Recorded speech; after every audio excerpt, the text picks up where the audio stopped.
এই ভরা শীতে খালি গায়ে পুকুরের কালা বরফ জলে চান করছো? তোমার ঠান্ডা লেগে যাবে তো। দুধ তরি, শীতকালে শুরু থেকে যে পুকুরের জলে স্নান করে তার আবার ঠান্ডা লাগে নাকি রে? ওরে বাবা, জলটা কি ঠান্ডা গো! পুরুষের শরীরে একটা হটনেসের আগুন আর একটা আগুনের তাপিস থাকে। কোনো ঠান্ডাই আমাকে কাবু করতে পারবে না রে পাগলা।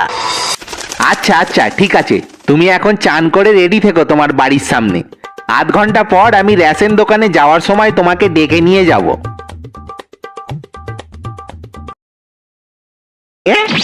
ওরে বাবা রে, কি ঠান্ডা!